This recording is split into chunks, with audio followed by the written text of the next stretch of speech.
Dear viewers, good evening to all of you. Today I would like to deal with an interesting and important area under adverb.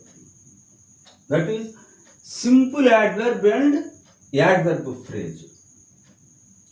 ఒక వెర్బ్ను వర్ణించటం కోసంగా simple adverb అంటే ఒకే ఒక పదం కూడా వాడతారు. అట్లా ఎక్కువ పదాలు కూడా వాడచ్చు అనమాట ఆ వెర్బ్ వర్ణించడానికి. 2 or more than 2 words adverb అంటాడు. Group of words acting as an adverb అంటాడు. ఎగ్జాంపుల్ చూడండి, హీ వెంట్ అలోన్. వెంటనే వెర్బ్ను వర్ణించడానికి అలోన్ అనే సింగిల్ వర్డ్ వాడాడు. అట్లే వెంటను వర్ణించడానికి గ్రూప్ ఆఫ్ వర్డ్స్ వాడచ్చు.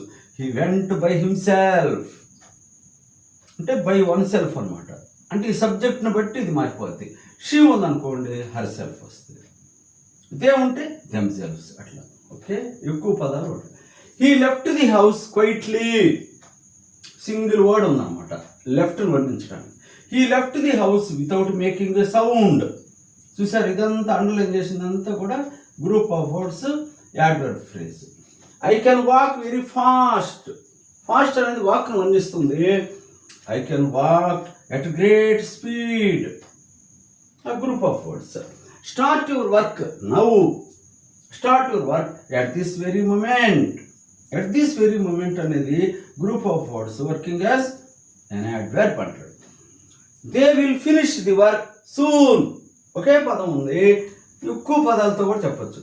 They will finish the work in a short time.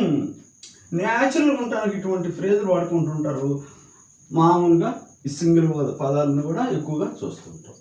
ఏవైనా వాడుకోవచ్చు, ఆల్టర్నేటివ్ ఉందని మీకు చెప్పడానికి ఈ చాప్టర్ తీసుకున్నాం. Thank you very much for ever being with.